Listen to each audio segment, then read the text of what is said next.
Welcome back to my channel School of Grammar. Today, guys, I will tell you about direct and indirect speech, and it's a miscellaneous exercise. Generally, the questions are taken from your previous year's board examinations, and these are the most important questions for this year 2026 exam, CBSE board 2026 exam. Exercise number 4. The boy said, first question, change the following sentences into indirect speech. You have to change these sentences into indirect speech. First, the boy said to his teacher, comma, inverted comma, begin, sir, the last stanza of the poem is not clear to me. लड़के ने अपने teacher से कहा, श्रीमान जी, इस कविता का जो अंतिम खंड है, अंतिम पद्य का जो अंतिम छंद है, स्टेंजा है, अंतिम भाग है, is not clear to me, मेरी समझ में नहीं आया, मैं नहीं समझ पाया. तो क्या कहोगे? द बॉय क्या उसने टोल्ड हिज टीचर. सर आया, अब सर को कहाँ हटाओगे? रेस्पेक्टफुल्ली. रिपोर्टिंग में ही जोड़ दोगे रेस्पेक्टफुल्ली तो सर हट जाएगा. क्योंकि ये सेंटेंस समझो, कहा था मैंने आपसे पहले, ये किस प्रकार का, किस टाइप का सेंटेंस है. ये है असल्टिव सेंटेंस, कथन है, ये स्टेटमेंट है बच्चे का. तो क्या कहोगे? The boy told his teacher dad, comma inverted comma हटेगा, असल्टिव में डैड लगता है. और एक काम और करो, सर को भी हटाना है, तो क्या कहोगे? The boy told his teacher respectfully, सम्मान से कहा. हम सर कहते ना, किस लिए? सम्मान देने के लिए. तो क्या कहोगे? Respectfully. That the last stanza of the poem was not clear to him, was not clear to boy के लिए आएगा, मी बॉय ने कहा, clear him, was not clear him. तो क्या कहोगे? बताइए. The boy told his teacher respectfully. Sir की जगह में क्या लिखोगे? अब यहाँ पर वोकेटिव केस में था सर, और उसको हम बाहर ले आए और हमने लिख दिया रेस्पेक्टफुल्ली. असर्टिव सेंटेंस है तो कंजक्शन क्या लगेगा? डैट. द लास्ट स्टेंजा है तो द लास्ट को आप क्या कर सकते हो? लास्ट का क्या हो जाता है? The previous stanza of the poem. The previous, अगला, the previous stanza of the poem. यहाँ पर अगर आप लास्ट को ना बदलो ज़्यादा अच्छा है. द लास्ट, क्योंकि एडजेक्टिव के रूप में है, स्टेंजा से जुड़ा हुआ है. The last stanza of the poem. Is का क्या हो जाएगा? वॉज. क्यों होगा? क्योंकि यहाँ पर क्या है? Told. The of the poem was not clear.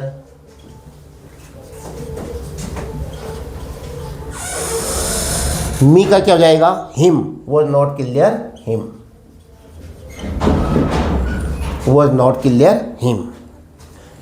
क्या बना? The boy told his teacher respectfully that the last stanza of the poem was not clear him. Not clear to him. Not clear to me नहीं लिखा है इसने, not clear मी लिखा है उसने, तो हम भी ये लिखेंगे नॉट क्लियर हिम. उसको समझ में नहीं आया था. Next number 2. He said to me, उसने मुझसे कहा, why do you beat my brother daily, आप रोज़ मेरे भाई को क्यों पीटते हो. ध्यान दो, इन्वर्टेड कॉमा के अंदर जो सेंटेंस है इसके क्वेश्चन लगा हुआ है, यहाँ WH वर्ड वाई आया हुआ है, तो आप कंफर्म हो गए कि ये वाक्य इंट्रोगेटिव है, प्रश्नवाचक वाक्य है. तो क्या कहोगे, ही सेड टू मी का क्या हो जाएगा, उसने मुझसे पूछा, सेड टू बदल जाएगा आस्क्ड में, कॉमा हटेगा, इनवर्टेड कॉमा हटेगा, कंजक्शन कुछ नहीं लगेगा यहाँ पर, इफ लगता है इंट्रोगेटिव में, लेकिन वो साधारण प्रश्नवाचक में लगता है। ये वाई वाला है, WH है, तो वाई जो है कंजक्शन का काम करेगा। उसके बाद सब्जेक्ट आएगा, यू का मतलब किससे बात कर रहा हो, मेरे से, तो मेरे लिए यू कहा उसने, तो मैं अपने लिए क्या कहूँगा, या आप अभी अपने लिए क्या कहोगे, आई, वाई आई। और डू बीट का मतलब क्या होता है, मैंने कहा था आपसे, डू प्लस बीट का मतलब हुआ बीट। लो, वर्ब बीट हुई, जब नेगेटिव बनाएंगे तो डू निकाल देंगे, इंट्रोगेटिव बनाएंगे तो डू निकाल देंगे, तो इसका मतलब डू बीट का मतलब बीट ही हुआ। तो अब क्या होगा, वाई आई बीट की सेकंड फॉर्म क्या होती है, bat, why I bat. My brother को किसने कहा, माई ब्रदर, माई कौन कहता है, जो बोलने वाला है, स्पीकर कौन है, ही है, तो हिज ब्रदर हो जाएगा, डेली का डेली रहेगा। तो क्या बना, he asked me, he asked me, comma inverted comma हटेगा, कंजक्शन क्या लगेगा, वाई, और फिर सब्जेक्ट आना है तो यू का क्या हो जाएगा, आई, बीट का bat, his brother, my brother का हो जाएगा his brother daily.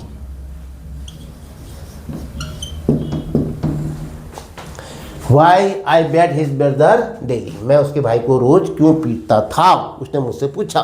नियस 3, the audience said what a wonderful speech, audience ने कहा what a wonderful speech. Last में देखो मार्क ऑफ एक्सक्लेमेशन, तो क्या कहोगे, ये वाक्य कैसा है, एक्सक्लेमेटरी सेंटेंस।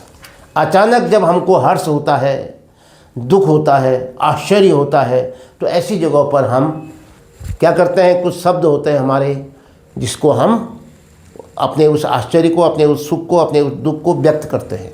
यहाँ पर क्या हो रहा है, उसको बड़ी प्रसन्नता हो रही है, तो कहता है व्हाट या हाउ, किसके लिए होता है, किसी चीज़ की अत्यधिकता के लिए, एक्सटेजी, द स्टेट ऑफ एक्सटेजी के लिए, बड़ा खुश हो जाता है मन, बहुत ज़्यादा, तो उसके लिए हम व्हाट या हाउ का प्रयोग करते हैं। अत्यधिक, वेरी वेरी, तो इसका मतलब क्या कहोगे, ये एक्सक्लेमेटरी सेंटेंस है, तो क्या कहोगे, the audience exclaimed with Joy. Surprise नहीं करो यहाँ पर, बहुत से बच्चे कहेंगे साहब इसको आश्चर्य हुआ उनको, एक्सक्लेम्ड विद सरप्राइज, मैं तो कह रहा हूँ यहाँ पर ये कहो एक्सक्लेम्ड विद जॉय, किसी को सुन के, किसी साइंटिस्ट को सुन करके मन भरा है प्रसन्नता से, तो क्या कहोगे, the audience exclaimed with Joy that लगता है। अब व्हाट का मतलब क्या था, वेरी वेरी, इसको रहने दो, क्या कहोगे, अ वंडरफुल स्पीच, कुछ सब्जेक्ट ही नहीं है, नहीं कह देते हम ऐसे ही, how beautiful, what a beautiful scene, subject नहीं है इसमें, तो सब्जेक्ट अपने मन से लाना पड़ता है। वो सब्जेक्ट क्या ला सकते हो स्पीच के लिए, दो शब्द है हमारे पास एडवोकेटरी एडवर्ब के रूप में, एक तो इट है और एक देयर है। इनका अपना कोई अर्थ नहीं होगा, लेकिन ये मौसम के लिए, समय बताने के लिए, और इसी प्रकार से जहाँ पर सब्जेक्ट नहीं होता है वहाँ पर लाने के लिए काम करेगा। और भर्ब भी उसी हिसाब से अपने मन से ला सकते हो, क्योंकि इसमें भर्ब नहीं होगा तो उसमें क्या आएगा, was, were, has, have, has है तो होगा नहीं, हैड होगा, तो इसी ढंग से वॉज या वेयर होगा, कैन नहीं होगा, कुड होगा, शुड होगा, वुड होगा, माइट होगा। चलिए, the audience exclaimed with Joy that it was, अपने मन से कहा आपने, इट का कोई अर्थ नहीं है, इट वॉज अ वेरी, क्या कहोगे, very, it was a very wonderful speech, ये बहुत ही ज़्यादा बड़ा शानदार भाषण था। कैसे कहोगे आप, बताओ, एक्सक्लेमेटरी सेंटेंस है तो शेड किस में चेंज हुआ, एक्सक्लेम्ड विद जॉय में। The audience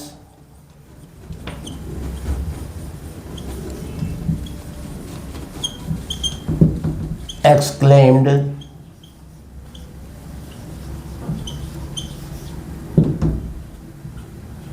with joy.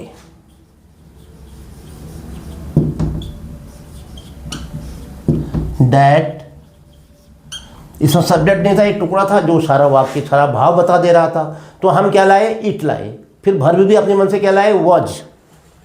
ये अभ्यास से कर सकते हैं आप इसको। It was a very wonderful speech.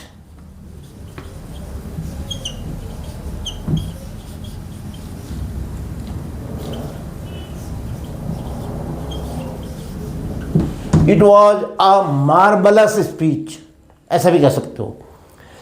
It was a very wonderful speech. Yes, the grandfather said, children, बच्चों से कह रहे हैं, बच्चों ये वोकेटिव केस है, इसको आप यहाँ ले जाओगे। इसका मतलब हुआ the grandfather said to the children, ये कर दोगे। I am going to tell you a story now, मैं अब आपको एक कहानी सुनाने जा रहा हूँ। तो क्या कहोगे, द ग्रैंडफादर टोल्ड। पहले ये बताओ ये वाक्य है कैसा, असर्टिव है, इसलिए सेड टू किस में चेंज हो जाएगा, टोल्ड में। The grandfather told the children, देखो ये चिल्ड्रन अंदर था, हम इसको बाहर लाए क्योंकि ये वोकेटिव केस था, किसी का नाम लेते हैं हम या बच्चों कहते हैं, तो क्या होगा, उसको हम यहाँ ऑब्जेक्ट बना देते हैं। The grandfather told the children, that लगता है असर्टिव में, दैट। अब आई एम गोइंग, आई कौन कहता है अपने लिए, बोलने वाला। कौन है बोलने वाला, द ग्रैंडफादर। तो आई की जगह में क्या हो जाएगा, क्या कहोगे उनके लिए आप, ही कहोगे। आई एम गोइंग का क्या हो जाएगा, ही। इज एम आर का वॉज या वेयर, तो ही के साथ क्या आता है, was. He was going to tell you, you किसके लिए कह रहा है, आपको, जो सुन रहा है, जो सामने बैठे हैं। कौन बैठे हैं, चिल्ड्रन है, तो क्या हो जाएगा, देम। चिल्ड्रन के लिए क्या आएगा, दे, देम, देयर। तो यहाँ पर ऑब्जेक्टिव केस है, यू तुमको, अब हो जाएगा उनको, देम अ स्टोरी, नाउ का देम।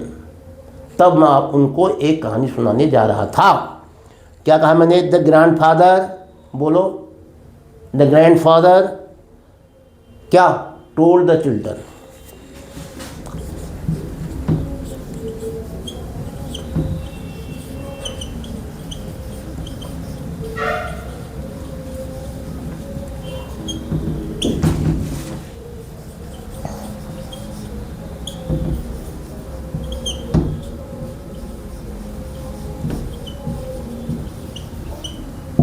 दैट, कंजक्शन क्या लगेगा, दैट।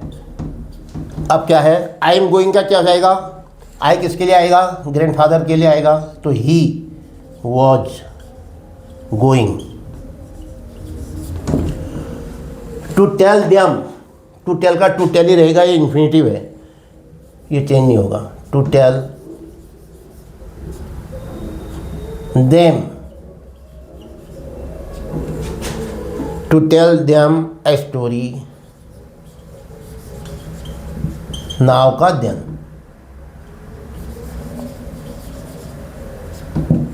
लीजिए क्या बना, the grandfather told the children that he was going to tell them ये story then. Next, fifth, the policeman said to me, comma invert comma begin, why do you drive so fast, आप इतनी तेज गाड़ी क्यों चलाते हो। तो क्या होगा, द पुलिसमैन आस्क्ड मी, क्योंकि ये वाक्य मार्क ऑफ क्वेश्चन मार्क है और यहाँ वाई आया हुआ है, WH वर्ड, तो ये इंट्रोगेटिव है। जब प्रश्नवाचक वाक्य है, इंट्रोगेटिव है, तो यहाँ क्या हो जाएगा, सेड टू आस्क्ड, मुझसे पूछा। The policeman asked me, comma हटा, इन्वर्टेड कॉमा हटा, कंजक्शन क्या लगेगा, वाई लगेगा, इफ नहीं आएगा यहाँ पर। अब क्या आएगा, सब्जेक्ट यू, यू किससे कह रहा है, वो मेरे से कह रहा पुलिस वाला, तो यू का क्या हो जाएगा, आई। मी की जगह में आई हो जाएगा, क्योंकि मी आया है तो ये यू की जगह में आई हो जाएगा। वाई आई डू ड्राइव का मतलब क्या हुआ, बताओ। ये प्रश्नवाचक बनाने के लिए हमने डू लिया था, डू ड्राइव का मतलब हुआ बेस फॉर्म, ड्राइव, ये ध्यान दो। तो ड्राइव की second form, derived, drive, drove, driven, तो DROVE। The policeman asked me why I,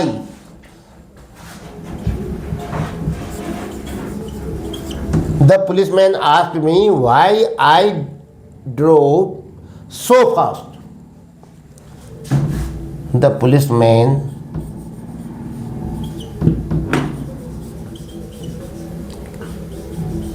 asked me why I drove so fast. Full stop. Next, he said to his servant, hang these curtains. इन पर्दों को टांग दो. ही,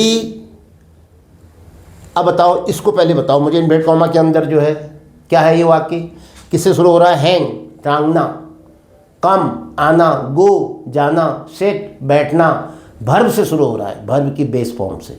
तो ऐसे वाक्य क्या होते हैं? आदेशात्मक वाक्य, इम्पेरेटिव सेंटेंसेस. क्या होता है इनमें? Request, order, advice. तो मैंने अपने नौकर से कहूँगा, कहा तो क्या कहूँगा मैंने अपने नौकर को आदेश दिया पर्दे टांगने का. तो क्या बनेगा? He ordered his servant. और हैंग के आगे क्या लग जाएगा? कंजक्शन नहीं आता इसमें, कॉमा इनवर्टेड कॉमा हटेगा, इसको इन्फिनेटिव बना देते हैं. ये फर्स्ट फॉर्म है, इसके आगे टू लगा दो. टू हैंग दीज कर्टेन्स का हो जाएगा दोज कर्टेन्स. उन पर्दों को टांगने का आदेश दिया. तो क्या बना? He ordered his servant.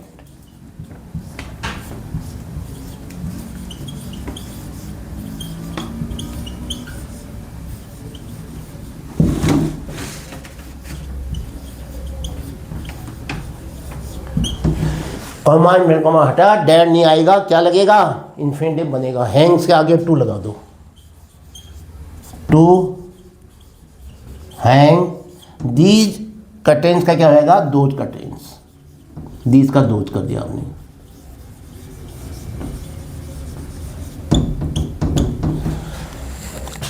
Now these were the expected question. These are the expected questions for the CBSE board examination, 10th class board examination this year. And if you appear in NDA exams, in some bank exams, so these are also important for the participants. ध्यान दीजिए आप direct indirect में इन sentence को दोहराते रहिए, इससे आपकी परीक्षा की बहुत अच्छी तैयारी रहेगी. इसके साथ ही ये वीडियो यहाँ पर समाप्त होता है. जय हिंद.